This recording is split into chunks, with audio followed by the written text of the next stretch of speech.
So the BBC has reached new heights of woke in its BBC Top 100 Women list of 2024.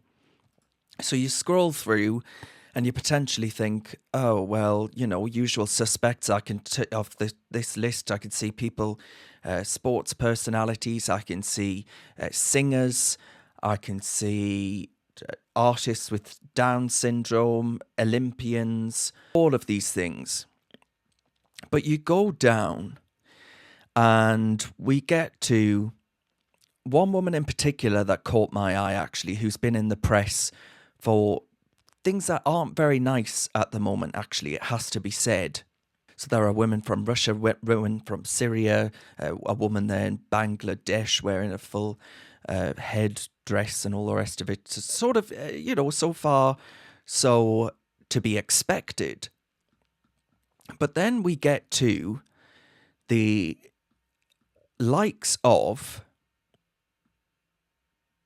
look at that one. I could barely see who that is, what that is. That could be a man for all I know, which actually leads us on to who we're going to talk about today, a subject matter of today. So on this list is a woman that you might have seen before. This woman here who's called Giselle Pilliquot from France, and she is a survivor of rape. She chose to waive her right to anonymity to allow her story to reach the world.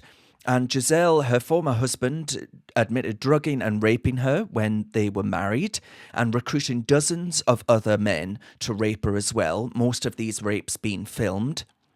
And by law, she was entitled to anonymity, but she chose not to. She wanted actually to prove that women can fight these kinds of coercive measures, coercive controls, where she was by 50 men forced to commit sexual acts, and they've many of them admitted rape. And while the trial reaches its final stages, the BBC, women across the world will have been inspired by the French grandmother who hopes her case will change French law and attitudes around rape and consent. So that, to me, is a laudable story of a woman not allowing her life to be consumed by victim narratives, despite the fact she has total cause to do so. The shame and humiliation that Giselle must have felt doesn't bear thinking about. And my heart breaks for her and goes out to her entirely. But then you get to another person on the list. Bridget Baptiste from Colombia is an ecologist, a trans woman biologist. Bridget Baptiste explores the common patterns between biodiversity and gender identity. She uses a queer lens to analyse landscapes and species in a bid to expand the notion of nature to better protect ecosystems. I have no idea what a queer lens is. I have no idea what sex and gender has to do with biodiversity.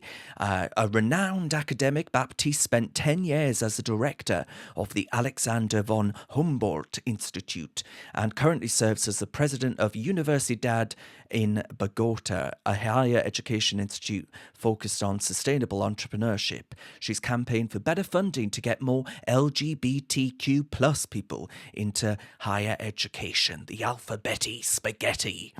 And you compare the two stories.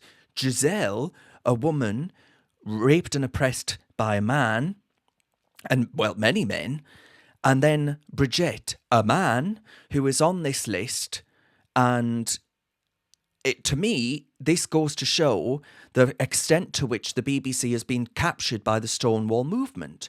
They are so rinsed in this stuff that they can't see that including someone like Mr. Baptiste in a list with someone like Giselle, a survivor of domestic violence, calls into question everything else that they've got to say about access to single-sex spaces. Someone like Bridget turning up and expecting to be given access to a single-sex space. I mean, what's next? Are we going to tell Tim Healy in Benidorm that actually he's won an award for being one of the top 100 BBC inspiring women? I mean, this is just a grotesque distortion of any marker of that kind of award, isn't it? To actually say that you put on a wig, you put on a dress, and suddenly a the old adage of you can put lipstick on a pig, it's still a pig, that very much applies. A bloke in a dress and a wig is still a bloke. It ain't worthy of the top 100 list. I mean, let's have a look at this person. I mean, does that to you look like a woman? Does that make your criteria for the top 100 women? Can you think of a top 100 women who actually are deserving of that award and aren't just getting in on some academic LGBTQ plus circle jerk for a bit of funding and money by woke corporates and all the rest of it? The whole thing's a total fiddle, and the BBC has fallen hook, line and sinker for it. I mean, you only have to watch this person actually discussing topics. If that's a woman, then anyone can be a woman. I'll tell you that much for free. The whole thing is a total fiddle. The whole thing in the international arena. An absolute con. Here in Colombia. Bridget Baptiste, Colombia. Bridget. Queer ecologies, gender ethic and biodiversities. Hello, dear Prince Claus friends. I'm Bridget Baptiste, speaking from Colombia.